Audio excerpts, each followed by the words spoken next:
Srila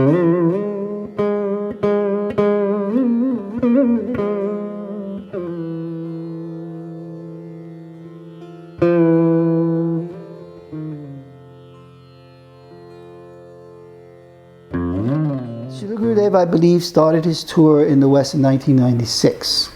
And either a year or two before that, I returned to America, first to become the temple president in Long Island, but then I went to Denver, Colorado. And so when Gurudev came to the manor, I was in America, so I missed that.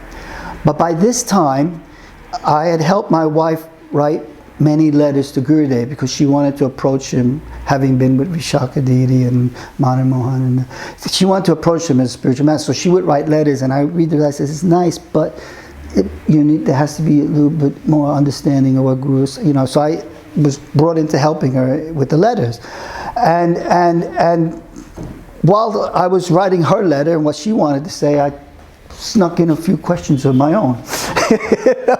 So, I remember once I had a silly question where, was it possible to have a paternal mood towards Srimati Radharani? Crazy question like that. But it was in my mind, so she slipped it in there, and he came back with an answer, which I found very profound. But when you interview her, maybe she'll share the letters, I don't know. But there was many questions I had, and I would help my wife with the letters, but I would also sneak in my question. So I was looking forward to his letter as much as she was, and I would read it and hear it. And in this way, indirectly, I was also forming a relationship with Gurudev. So Gurudev did come to America, and we went from Denver in my van with my wife and daughter Radha to see Gurudev in Houston. And I had helped my wife write a letter to Srila Gurudev asking for initiation. And apparently we were outside the Gurudev's room, and Gurudev had read the letter, and he came out, and we happened to see him, and he said, I want daughters like you. Who wrote this letter? This letter I want like this, Chronologically, I don't know which happened first, but there was another time, either the same time or before, I don't know, where we were outside the room, and all of a sudden I had one of these strange panic attacks.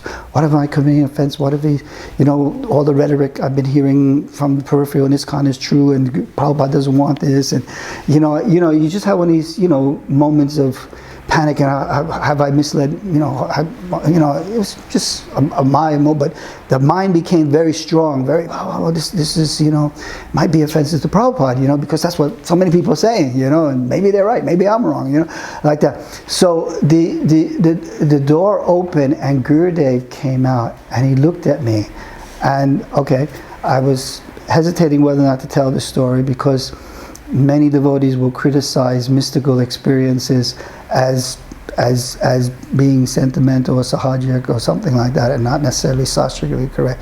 But Gurudev made an expression on his face, and at least from my perception, his face transformed to Srila Prabhupada's face. Completely, one of these very compassionate looks of Srila Prabhupada. It seemed to me as if Gurudev had transformed. And then Gurudev said, I only want to help. And as soon as he said that, there was, everything was cleared, And of course, he didn't stay looking like Prabhupada, but there was definitely a moment of that, I remember years later when we were receiving Gurudev in Birmingham, and I was asked to say something, and I welcomed Gurudev, and I was saying the devotees were more fortunate than Kubera with all the wealth of the heavenly planets and receiving a devotee like him. And then I had this feeling I wanted to tell this story about where I saw him change to Prabhupada and like that. But Gurudev immediately understood what I was thinking, and he indicated, he stopped me. And he didn't want me to tell that story at that time. And he called upon Madan Mohan, and he asked him to speak about Guru Tattva, And Madan Mohan. So I understood at that time, Gurudev doesn't want a sharing of mystical experiences. He wants Tattva Gyan. So, you know, he asked me, thank you very much, and then he asked him to speak on Guru Tattva. So it was not an accident. And I could understand that he understood exactly what I was thinking, should I say, shouldn't I say, and he was orchestrating everything, you know. He told my mum that when I was 8, and so my parents made like a big effort to always send us to a good school. And then when I was 17, I dropped out of school for a long list of reasons, and ended up spending 6 months in India, and it was like the best 6 months ever. And then I was so excited, and then when I saw Gurudev at Gorpanim, he didn't bring up school at all, and someone else was there going Gurudev, then she's not going to school, like trying to like tell on me, and Gurudev was just ignoring her. And Madhavan was like, shh, and I was like, oh my god, it's so great. He's like, I felt like it was like him giving his permission for me to just jump into the devotee world and do that thing which I'd always wanted to do. And then so I kind of like relaxed and took it as permission. And then a week later or 2 weeks later, I saw him in Germany, and we're in a darshan, and he calls me forward, and he just gets really heavy with me, and he's like, why are you not at school? And then I was like, what? Like, I think we had an agreement, like, and he told me that I had to go to school, and I had to finish my education, get a job, maintain myself, stand on my own 2 feet for my bhakti. And at that time, that felt like, I don't know why, but it felt like such a heavy blow, being told that. I mean, I didn't have anywhere to live, I didn't have any money, I dropped out of school, I felt like it was impossible. Years later, I really appreciate that he linked my bhakti to my ability to how to live in this world, and Gurudev is so grounded and so understanding that he gave different people different instructions, like how to live and survive according to your nature and your karma is directly related to your bhakti. And I really love that he did that. He made the whole experience very personal and very natural. Anyway, I didn't know what I was going to do, but I just decided, I knew that I couldn't go back to school. I was going to refuse to go back to high school. I just couldn't redo the last 2 years, and so I just decided I was going to apply to university anyway, even though I didn't have an address or money or anything. And I think for me, this is one of those Gurudev miracle stories, because he gave me the instruction, and so the whole way through I was just thinking, like, okay, you gave me the instruction, like, make it happen. Like, it's impossible. You can't apply to university without an address or without a bank account. And then when it came to filling in student loan forms, like, I just left the whole financial page blank. Like, I didn't put a single, I just ignored the whole section. And somehow I got accepted into university without any qualifications or grades. And I got a full grant from the government, and every year, like, they would send the papers in that I had to fill in, and I'd do the same thing. I would just leave them blank and just put my address and send them back in with no information, and without any questions they'd send me the full money.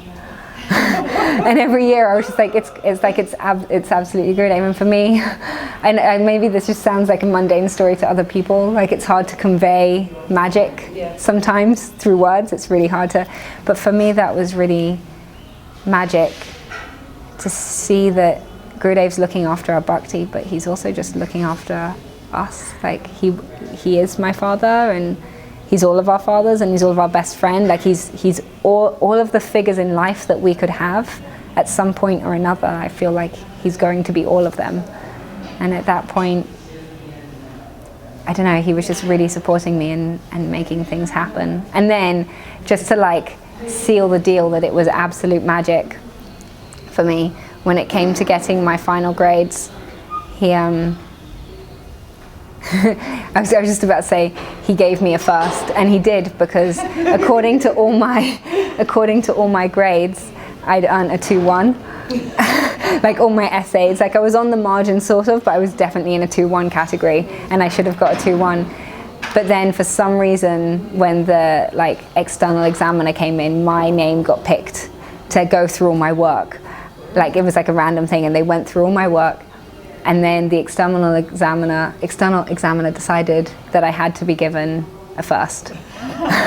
And so all my tutors had to remark all my work from 3 years and bump it all up to the next grade. And for me, that was just like, it was inexplicable, but it just felt like Gurudev showing me that when you try to follow his instructions, even if it seems impossible. And it did sometimes, like it was really hard. And there were times when I had to study Mayavadi philosophy, which I wasn't expecting on an English literature degree.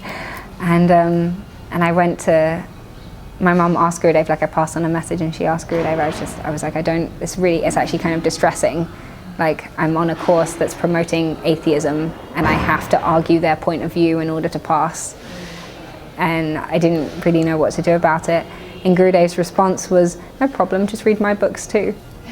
Like it was really, I don't know, I just felt like he gave me such a solid example of how much he makes everything happen when we try to follow his instructions. Just by these 2 meetings, and after this I was trying to find books. Everything was very difficult. This time, internet and everything very difficult, for me at least. But just by this contact, even though I could not understand almost anything Srila Gurudeva was speaking about, I was so much attracted, and I started this eagerness to find out, to read Srila Gurudeva's books and searching for devotes. Some devotees sometimes had 1 book and we were just crazy to get this book and read. So it took more 3 years for Srila Gurudeva to come back to Brazil. And during these years, I was just practicing, and in fact we were so excited, so enthusiastic that even we did not know anything. We were organizing many things, like organizing programs and inviting everyone and cooking, offering. I don't know how, because I did not know how to do, but I was doing. But this was only Srila Gurudeva's, only by seeing Srila Gurudeva, this kind of enthusiastic and this impression. I could not understand. It was not rational. And I started reading. I really did not know what it was about. And in 2003, so these devotees who were organizing the programs asked for help. And then I was organizing the program, even though I was not initiated. I was there and doing many things. So there was this time that people were asking, who wants to take Harinam, should put name in this list? Who wants to take Diksha in this list? Who will marry in another list? Many lists. And I was thinking, what should I do? I should take Harinam, I don't have Harinam. And everyone saying, no, you should take Diksha. But how possible? I don't have Harinam. That's very difficult. So I put my name in Harinam, just telling this because this is funny thing that happened.